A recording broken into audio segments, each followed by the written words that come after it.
Isang mapagpalang umaga sa ating lahat, mga kapatid ko kay Kristo, mula sa The Solid Rock Morning Devotion. Isang kagalakan na muli tayo ay makapagbulay-bulay sa salita ng Panginoon sa umagang ito. Mga ilang minutong pagbubulay-bulay ng mga salita ng Panginoon upang papurihan at sambahin ang ating Panginoong Hesukristo. Ang ating pong pagbubulay-bulayan ngayong umaga ay matatagpuan sa Ebanghelyo ni Mateo, Kapitulo 10, talatang 1 hanggang 7. Ito ang sinasabi. At pinalapit niya sa kanya ang kanyang 12 alagad at binigyan niya sila ng kapamahalaan laban sa mga karumal-dumal na espiritu upang mapalabas nila at upang kanilang mapagaling ang lahat ng sari-saring sakit at ang lahat ng sari-saring karamdaman. Ang mga pangalan nga ng 12 apostol ay ito. Ang unay si Simon na tinatawag na Pedro at si Andres na kanyang kapatid, si Santiago na anak ni Zebedeo at ang kanyang kapatid na si Juan, si Felipe at si Bartolome, si Tomas at si Mateo na maniningil ng buwis, si Santiago na anak ni Alfeo at si Tadeo, si Simon na Cananeo at si Judas Iscariote na siya ring sa kanya'y nagkanulo. Ang 12 ito, sinugo ni Jesus at sila'y pinagbilinan na sinasabi, huwag kayong magsitungo sa alinmang daan ng mga hintil at huwag kayong magsipasok sa alinmang bayan ng mga taga-Samaria, kundi bagkus magsiparoon kayo sa mga tupang nangawaglik sa bahay ni Israel. At samantalang kayo'y nangaglalakad, ay magsisipangaral kayo na mangagsabi, ang kaharian ng langit ay malapit na. Pinagpala na po tayo sa pagkabasa at pagkarinig ng salita ng Panginoon. Saglit po tayong manalangin. Ama naming Diyos na makapangyarihan sa lahat, muli o Diyos, kami ay naririto upang papurihan ka at sambahin sa magandang umaga na ibinigay ninyo sa amin, Panginoon.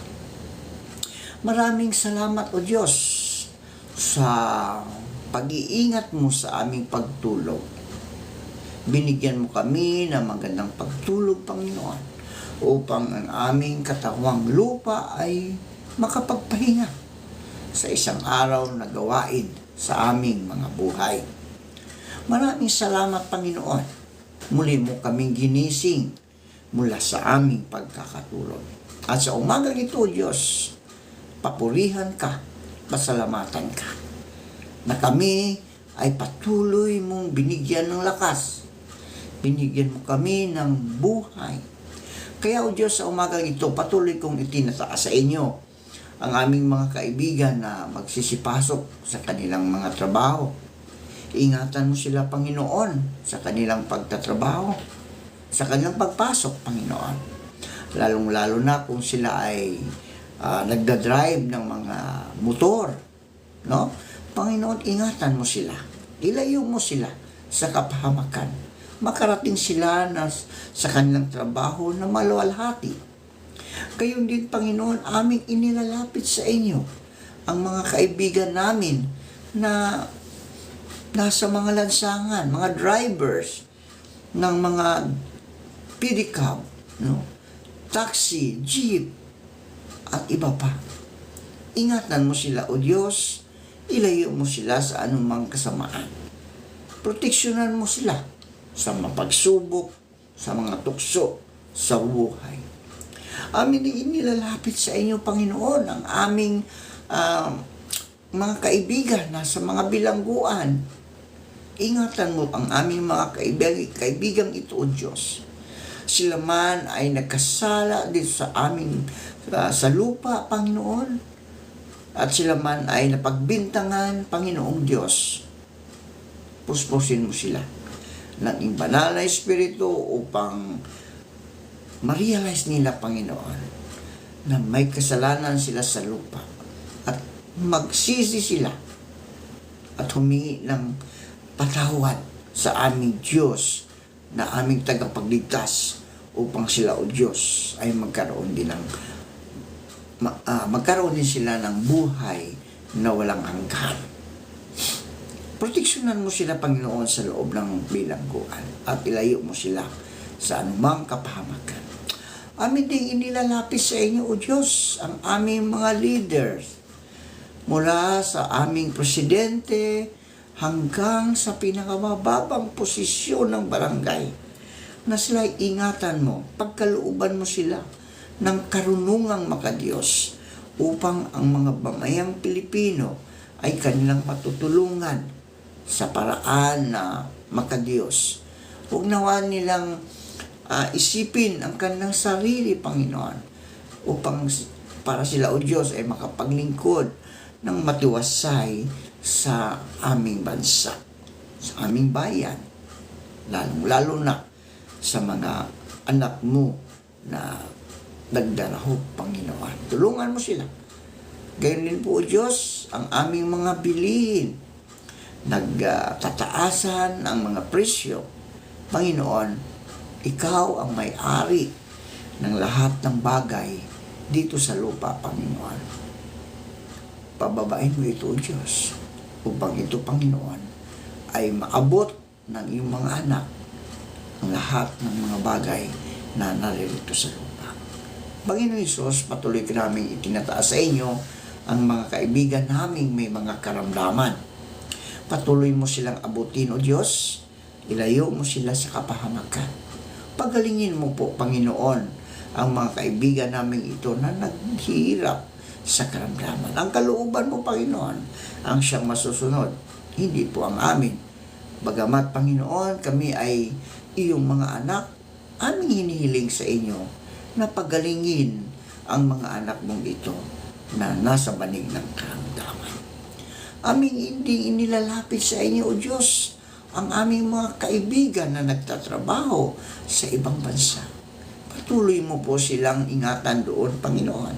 Ilayo mo sila sa anumang kapahamakan. Maging ang mga kaibigan naming naghahanap ng trabaho, patuloy mo silang gabayan, ingatan, naway makasumpong sila ng magandang trabaho sa tulong ng iyong banal na Espiritu upang sila, O Diyos, ay magkaroon ng hanap buhay. Amin din inilalapit sa inyo, Panginoon, ang mga kaibigan namin na nasa kapighatian dahil sa pagkawala ng kanilang mga mahal sa buhay ay umuwi na po sa iyong tahanan dahil kami, Panginoon, ay pansamantala lamang kami dito sa lupa. Ang aming tunay na tahanan, ang langit, ang buhay na walang hanggan. Kaya, O Diyos, bigyan mo ng kaaliwan ang mga kaibigan namin ito. Kaaliwan at kalakasan sa paglisa ng kanilang mga mahal sa buhay. At tulungan mo silang makabangon muli, Panginoon, sa isang kapighatian na kanilang naranasan, Panginoon. Tulungan mo po ang bawat isa sa kanila. Maraming salamat po, Panginoon, sa mga katugunan sa aming mga panalangin. Sa pangalan ni Jesucristo na aming Diyos at tagapagligtas. Amen at Amen. Where does the kingdom of heaven lie? It lies within us and has been with us since we were baptized.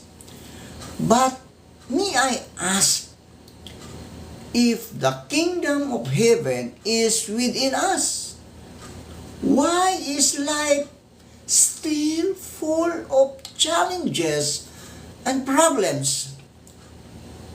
This is because we refuse to live our lives according to God's will for us. Thus, we live our life according to our own will and not according to God's will. For example, brother and sister, there is a temptation to sin. Instead of confronting that sin so that it would not tempt us again, we instead allow that temptation to capture us. So what happened, brother and sister? No? So what happened? When we live our life according to our own terms, we open our lives to many problems. Problems that we could actually avoid if we only live our life according to the will of God.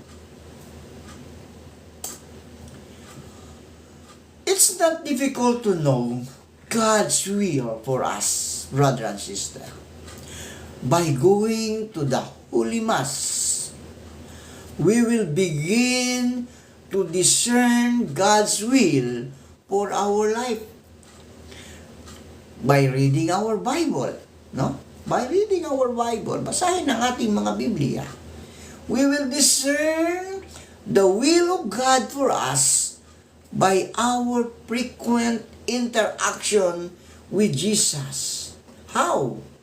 Through our prayers. No? Sa pamagitan ng ating panalangin, patuloy tayong makipag-usap sa ating Panginoong Hesukristo. At ang ating Panginoong Hesukristo ay nakipag-usap sa atin sa pamagitan ng kanyang mga salita, ang Biblia. Di ba? Ng Biblia. So we will discern Jesus Christ through our prayers. And we would have a deeper friendship with the Lord. Many of us, brothers and sisters, are lost in this world and lack of awareness of the kingdom of heaven because we are not always in touch with Jesus. Kaya mga kaibigan, patuloy nating kausapin ang Panginoon. Ang Panginoon ay nangusap sa atin sa pamagitan ng kanyang mga salita. Basahin natin to, pagbubulay-bulayan natin to mga kapatid, mga kaibigan, upang bigyan tayo ng karunungan na nagmumula sa ating Panginoong Hesukristo. At sa pamagitan ng pagbabasa ng Biblia, mga kaibigan, ang Panginoon ay nakipag-usap sa iyo. At tayo naman ay makipag-usap sa ating Panginoon sa pamagitan ng ating mga panalangin. Tayo po ay manalangin. Marami pong salamat, Panginoon, sa iyong mga salita na aming napagbubulay-bulayan ngayong umagang ito.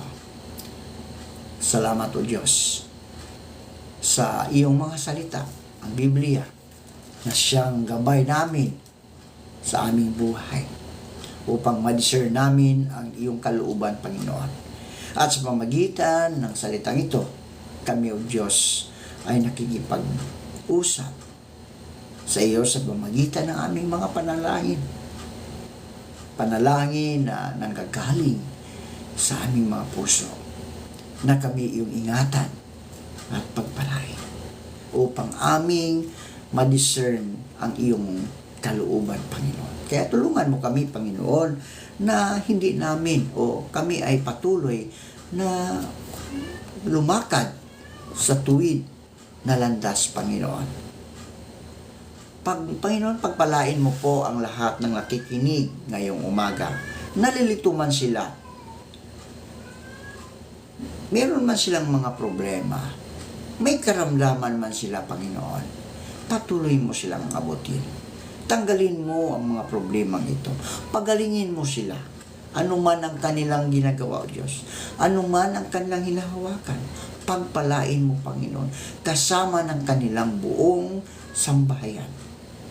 Panginoon Hesus, tulad ng iyong mga alagad, kami po ay nagpapasalamat sa inyo sa iyong pagtitiwala at pagtawag sa amin para maglingkod sa iyo. Kahit hindi kami karapat-dapat, makakaasa po kayo, O Diyos, na hindi namin ito sasayangin ang pagkakataong ibinigay ninyo sa amin. Maraming salamat. Amen.